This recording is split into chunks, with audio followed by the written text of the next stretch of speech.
पहला क्वेश्चन ये पूछना चाहती हूँ कि आजकल की जो स्टूडेंट की लाइफ चल रही है उसके अकॉर्डिंग उनको फोकस करने में भी बहुत प्रॉब्लम होती है और बहुत इजीली डिस्ट्रैक्ट हो जाते हैं। सो उनकी ऐसी कैसी रूटीन होनी चाहिए जिससे कि वो उनका माइंड की ग्रोथ हो एंड ऐसी डेली रूटीन बताइए जो एक चीज़ तो मस्ट हो कि हाँ उनको ये करना है जिससे उनकी माइंड का डेवलपमेंट एंड ग्रोथ हो। इससे पहले कि मैं कुछ बोलूँ, मैं आपसे जानना चाहूँगा आप क्या करते हैं डेली बेसिस पे? Do you follow a routine और do you do something? Yes sir, मैं सुबह जल्दी उठ के एंड थोड़ा एक्सरसाइज एंड उसके बाद फिर अर्ली मॉर्निंग मतलब थोड़ा साफ़ सफाई भी करती हूँ और क्या करते हो? घर की सफाई। अच्छा, घर की सफाई करते हो। हाँ। अपने घर की किसी और के? अपने घर अपने घर की, ओके।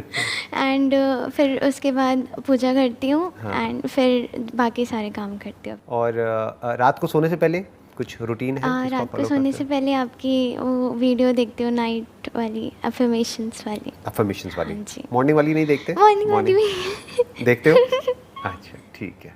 तो सबसे इम्पोर्टेंट क्या है एक स्टूडेंट के लिए, या सिर्फ स्टूडेंट के लिए नहीं, कोई भी पर्सन हो, किसी भी एज ग्रुप का हो, उसके लिए सबसे इम्पोर्टेंट क्या है जो डेली बेसिस पे उसको करना चाहिए? आइडियली एक जर्नल मेंटेन करनी चाहिए, यानी कि एक डायरी जिसमें कि डेली बेसिस पे दिन के एंड में आज क्या क्या हुआ, उसमें से जो मान लो सबसे बड़ी अचीवमेंट थी, कुछ ना कुछ तो अचीव किया होगा ना दिन में। Yes. दिन में कुछ अच्छा भी हुआ होगा, कुछ बुरा भी हुआ होगा। तो दिन में जो सबसे अच्छा हुआ उसके बारे में डिटेल में लिखो। इससे क्या है, सोने से पहले आप एक ग्रैटिट्यूड वाले जोन में चले जाओगे। And gratitude is the centre point of all virtues in life. जिसके अंदर ग्रैटिट्यूड नहीं है उसके अंदर पेशेंस नहीं है, उसके अंदर खुशी की बातें हम कर सकते हैं लेकिन एक्चुअल में खुशी, कंटेंटमेंट, पीस, ये सब चीज़ें हो ही नहीं सकती बिना ग्रैटिट्यूड के। तो सोने से पहले उस डायरी में ये लिखना है कि आज सबसे अच्छा क्या हुआ। मिनिमम एक, maximum could be depending upon कि भाई आपकी लाइफ कितनी अच्छी है, कि अगर आप 2-3 चीज़ें भी लिख सकते हो तो बहुत बढ़िया है, बट एक तो लिखनी है डेली बेसिस पे रात को सोने से पहले।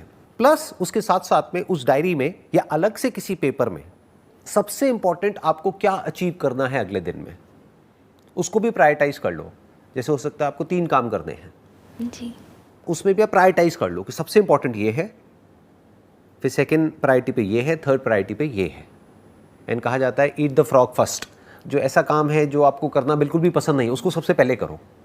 यूजुअली हम क्या करते हैं, हमारी ब्रेन क्या करती है, उसको सबसे एंड में डाल देती है, फिर वो काम होता ही नहीं है, फिर वो प्रोक्रास्टिनेट होता रहता है। तो जो भी काम आपको लगता है सबसे इंपॉर्टेंट है उसको टॉप प्रायोरिटी पे डाल दो। You must have something to get excited about for the next day. बहुत ज़रूरी है। कुछ भी ऐसा है जो मेरे को आज मैं जिस भी लेवल पर हूँ उससे एक स्टेप और आगे ले जाएगा। अब मेरे को मतलब क्या, मेरी स्किल को, मेरी नॉलेज को, मेरी अंडरस्टैंडिंग को, जो भी मैं काम कर रहा हूँ उसको, या मैं अगर तैयारी कर रहा हूँ किसी चीज़ की उसको, या मैं जो पढ़ाई कर रहा हूँ उसको, या पढ़ाई के अलावा और क्या क्या वाले हैं। जो वर्ड मैं यूज़ करता हूँ ना, खच्चर, ये आपने सुना होगा मेरे हाँ से। जी सर, यस सर, सुना ना? है। यस ये कुछ आइडिया है मैं किन लोगों के लिए यूज़ करता हूँ ये जो वर्ड है? Yes sir. किसके लिए करता हूँ? सर जो भागे जा रहे हैं अपनी लाइफ में और मतलब अभी ये करना है, जो एक भेड़ चाल की तरह चले जा रहे हैं। और भेड़ चाल का मतलब क्या है कि जो अर्जेंट है सिर्फ उनका ध्यान वहीं तक होता है, जो इम्पोर्टेंट है वो कभी करते ही नहीं है, वो कभी ऐसा काम करते ही नहीं है। दोनों में फ़र्क देख पा रहे हो, अर्जेंट में और इम्पोर्टेंट में? अर्जेंट मतलब क्या, I have to do this, अब तो डेडलाइन आ गई, अब तो करना ही पड़ेगा, एग्जाम आ गया अब तो करना ही पड़ेगा, नहीं तो फेल हो जाऊंगा, 1 साल पीछे रह जाऊंगा। घर में पैसा नहीं है तो नौकरी तो करनी ही पड़ेगी। तो इट्स ऑल अबाउट पड़ेगा, ये तो करना ही पड़ेगा। बट इंपॉर्टेंट मतलब क्या है, I want to do this. So there is a difference between I have to and I want to. Yes sir. So your mind must always be कि किस तरह से मैं इस आई हैव टू से निकल करके आई वॉन्ट टू वाली कैटेगरी में घुसूं। धीरे धीरे, एकदम से नहीं होगा, ओवरनाइट नहीं होगा, क्योंकि मान लो अगर आपका फाइनेंशियल बैकग्राउंड बहुत अच्छा नहीं है, एक मिडिल क्लास फैमिली बैकग्राउंड से आप बिलोंग करते हो, तो धीरे धीरे आपको अपनी लाइफ को इस तरीके से डिज़ाइन करना है कि ये हैव टू से हट करके आपको वॉन्ट टू में आना है कि I really want to do this. इसलिए नहीं कि कल मुझे ऑफिस जाना पड़ेगा, मंडे आ गया है तो सुबह उठना पड़ेगा, ऐसा नहीं होना चाहिए। इसका साइन क्या है कि आप सही ट्रैक पे जा रहे हो जब आप संडे के दिन भी एक्साइटेड हो, जो भी कुछ मंडे को होने वाला है उसके लिए आप एक्चुअल में अंदर से ये फील करते हो कि मंडे मेरी वीक का बेस्ट डे है, तो आप कह सकते हो कि yes you have done something interesting in life. अब इन खच्चरों की रेस से आप बाहर आ गए हो, नहीं तो ये तो रेस चलती ही रहती है मरते दम तक। यहाँ से कभी बंदा बाहर निकल ही नहीं पाता है। उसकी वजह क्या है, उसकी जड़ क्या है? वो कभी भी वो काम करते ही नहीं है जो करना चाहिए, जो करना इंपॉर्टेंट है। वो सिर्फ वही काम करते रहते हैं पूरी लाइफ जो उनको करना पड़ेगा। तो वो करो जो इंपॉर्टेंट है, दैट इज रियल ग्रोथ। इसीलिए मैंने क्या कहा, वो जो जर्नल है या वो जो डायरी है या जो भी पेपर पे आप लिख रहे हो, उसमें टॉप पे वो लिखो जो सबसे इंपॉर्टेंट है। May not be urgent but सबसे इंपॉर्टेंट है। तो डेली बेसिस पे something that you are grateful for, उससे क्या है, नींद अच्छी आएगी। नींद अच्छी आएगी तो सुबह अगले दिन आप एनर्जी के साथ उठोगे। और सुबह उठते ही you must have either your own affirmations, या फिर जो मेरी एक अफर्मेशन वाली वीडियो है या ऐसी और अफर्मेशन वीडियोस हैं, उनको आप सुन सकते हो, जो भी आपको अच्छी लग रही है उनको। हो सकता है मेरी वीडियो इतनी अच्छी ना लगे, तो जो अच्छी लगे उसको सुन लो। नहीं सर, अच्छी है। अच्छी है बहुत। चलो शुक्र है, किसी को तो पसंद आई। Yes sir. आजकल स्टूडेंट्स मोस्टली ऐसे हैं जो नाइट आउल कह सकते हैं उनको, जो रात को लाइक अपना काम करते हैं एंड फिर अर्ली मॉर्निंग वो सो जाते हैं। तो सर क्या आपके अकॉर्डिंग ये रूटीन ठीक है? क्योंकि फिर उनके दिन की शुरुआत तो फिर आफ्टरनून में ही होती है। इसका कोई हार्ड एंड फास्ट रूल नहीं है। जैसे जानवरों में भी दो तरह के होते हैं ना, जी। कुछ हैं जो रात को जागते हैं दिन में सोते हैं, कुछ है जो दिन में जागते हैं रात को सोते हैं। ऐसे ही इंसानों में भी बेसिकली हर एक का बॉडी कंपोजिशन अलग अलग होता है। तो कुछ लोग हैं जो रात को ज़्यादा अच्छे से अपना काम कर सकते हैं। मान लो पढ़ाई करने का काम है तो उनका ध्यान पढ़ाई में ज़्यादा अच्छे से लग जाता है, ज़्यादा आसानी से लग जाता है रात के वक्त। या फिर कोई है जो क्रिएटिव फील्ड से है तो उसको रात को आइडियाज़ आने लग जाते हैं। जैसे मुझे पता नहीं क्या है कि मुझे सुबह 6 बजे का टाइम है मेरा, एक 5-6 बजे का, रोज़ नहीं लेकिन कभी कभी हफ्ते में 1-2 बार ऐसा होता है कि अपने आप ही 5-6 बजे नींद खुल जाती है और कुछ आइडियाज़ आ जाते हैं। तो मेरे लिए जो बेस्ट टाइम है that is around 5 AM to 6 AM। तो हर एक के लिए वो अलग अलग होता है। लेकिन ये मैं बात कर रहा हूँ आज की डेट में। आज से कुछ साल पीछे चला जाऊँ, मे बी 15 साल पीछे, तो मेरे लिए जो बेस्ट टाइम होता था आइडियाज़ जनरेट करने का, that was at night, maybe at 1 AM 2 AM। तो ऐसा कुछ नहीं है कि जैसे लोग बोलते हैं ना कि भाई ऐसा ही होना चाहिए, वो बकवास है। क्योंकि हर एक की बॉडी अलग अलग है और वो भी टाइम के साथ साथ चेंज होती है, एज के साथ साथ चेंज होती है। तो आज की डेट में आपको समझना पड़ेगा कि आपकी जो बॉडी है वो किस टाइम पे एक ऑप्टिमम लेवल पे होती है वो काम करने के लिए जो आप करना चाहते हो। तो किसी को ब्लाइंडली फॉलो नहीं करना है कि कोई है जो आ करके बोलता है कि भाई सुबह 4 बजे उठ जाओ, तो ये नहीं है कि 4 बजे उठ जाओ। हो सकता है उठने के बाद में आपको नींद आ रही है, आलसी हुए पड़े हो और इधर उधर गिर रहे हो, पढ़ रहे हो, व्हाटएवर, क्या फ़ायदा उसका? उठ के करोगे क्या? That must be the question. Yes sir. You need to understand your body and work accordingly. अपने पूरे दिन को उस तरीके से प्लान कर लो। सर नेक्स्ट क्वेश्चन ये है कि लाइक हम आजकल बहुत ज़्यादा जंक फूड का इंसुलिन को स्पाइक करती है और फिर एकदम से गिरा देती है। तो एनर्जी एकदम से बढ़ती है, एकदम से गिर जाती है। फिर जब गिर जाती है फिर वापस से हमको शुगर चाहिए। तो एक लूप बन जाता है। That is not good for your body, that is not good for your mind.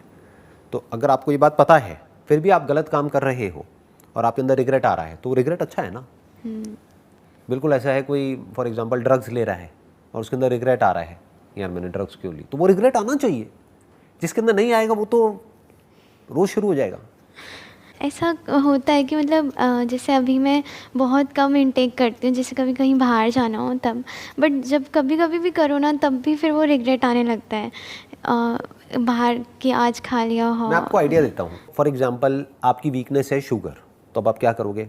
इसको जोड़ दो किसी ऐसे काम के साथ जो आपको करना पसंद नहीं है लेकिन इंपॉर्टेंट है। ओके। फॉर एग्जांपल आपको एक्सरसाइज करना पसंद नहीं है, तो इसको जोड़ दो एक्सरसाइज के साथ कि अगर मुझे शुगर खानी है इतनी कैलोरीज, तो उसकी एक बेसिक सी कैलकुलेशन होती है कि मान लो अगर आपने 15 ग्राम शुगर खाई तो इंटू 4 कर दो, 60 कैलोरीज हो गई। तो अगर 60 कैलोरीज मुझे शुगर खानी है तो मैं पहले 120 कैलोरीज बर्न करूंगी, फिर 60 कैलोरीज खाऊंगी, तो कोई दिक्कत नहीं है। वहां पे रिग्रेट नहीं होना चाहिए। आपने क्या किया? इसको जोड़ दिया किसी ऐसे काम के साथ में, इस रिवॉर्ड को जोड़ दिया किसी ऐसे काम के साथ में जो करना चाहिए लेकिन आप करते नहीं हो। तो इस तरह से अपनी लाइफ को मैनेज कर सकते हो। सर एक और पूछ लूँ? अभी भी रह गया है? कौन सा क्वेश्चन है बताइए।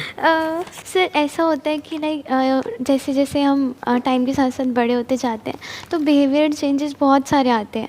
तो अगर हमें फिर खुद भी डर लगने लग जाता है और फीलिंग्स और इमोशंस जनरेट होते हैं। फॉर एग्जाम्पल इस तरह के नेगेटिव इमोशंस आ रहे हैं, नेगेटिव फीलिंग्स आ रही हैं, तो नहीं आनी चाहिए। उन सब की अपनी एक जगह है। Those are like sign post. Sign post का मतलब समझते हैं आप? साइन पोस्ट समझते हैं क्या होता है? नहीं। जैसे रोड पे जाते हैं तो एक साइन पोस्ट नहीं आता है यस। कि ये जगह अब इतने किलोमीटर दूर है यहाँ से। For example you are feeling sad, you are feeling depressed, तो वो बुरा नहीं है। That is like a sign post कि आप कहीं कुछ गलत कर रहे हैं, समझ जाओ, नहीं तो वो चीज़ बढ़ने लग जाएगी। फॉर एग्जाम्पल आपका मूड बेवजह ही बहुत ख़राब रहने लग गया है, तो वो बुरा नहीं है। लोग क्या करते हैं, उसको इग्नोर करते हैं, डिनायल मोड में चले जाते हैं। लोग ऐसे शो करते हैं नहीं कुछ हुआ ही नहीं है। देखना, ध्यान से समझना, दोनों में फ़र्क समझना। एक है डिनायल मोड कि आप उसको पुश करने की कोशिश कर रहे हैं, आप उसको ऐसे शो कर रहे हैं अपने आप को औरों के सामने कि नहीं मेरी लाइफ में तो कोई प्रॉब्लम है ही नहीं।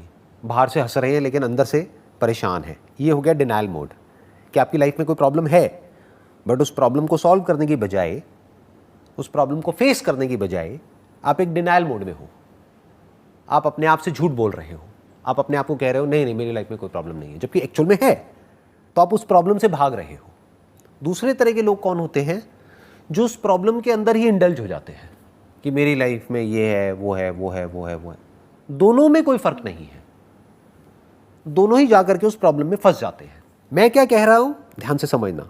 अगर कोई भी उल्टे थॉट्स आ रहे हैं जो रेपिटेटिव है, कभी कभी आया गया कोई फर्क नहीं पड़ता, बट जो रेपिटेटिव है, एक तरह का एक पैटर्न बन रहा है, एक तरह की एक साइकिल बन रही है, and you are not feeling good about those thoughts and feelings and emotions, तो इमीडिएटली देखो कि वो किस तरफ इशारा कर रहे हैं। That is basically an outcome of something that you are doing. उसका अपने आप में कोई मतलब नहीं है। फॉर एग्जाम्पल आप बैठ करके पूरे दिन कोई न्यूज़ चैनल देखते रहो जहाँ पर उल्टी सीधी कोई भी न्यूज़ आ रही है, तो आपको अपने आप ही बुरा फील होने लग जाएगा। तो अब आपको ये नहीं करना कि मेरे को बुरा फील ना हो या मुझे बुरा फील नहीं हो रहा है। आप न्यूज़ चैनल देखे जा रहे हो, आपको बुरा फील हो रहा है, लेकिन पूरी दुनिया के सामने आप कैसे रिएक्ट कर रहे हो कि मैं बहुत खुश हूँ। खुश कैसे हो सकते हो? आपको डर लग रहा है लेकिन बाहर से आप क्या शो कर रहे हो, नहीं मुझे डर नहीं लग रहा है। आप एंशियस हो अंदर से, लेकिन बाहर से क्या दिखा रहे हो, नहीं मेरे को कोई एंजाइटी नहीं है। ये हो गया डिनायल मोड। या फिर क्या है, जो न्यूज़ चैनल वाले आपको डरा रहे हैं चीख चीख करके, आप और डरते चले जा रहे हो और ये कह रहे हो कि मेरे को क्या हो रहा है, मैं इतना डर क्यों रही हूँ, ये वो।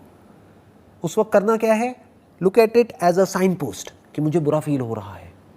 क्यों हो रहा है, मैं क्या गलत कर रही हूँ? तो इमीडिएटली आपको आंसर मिलेगा।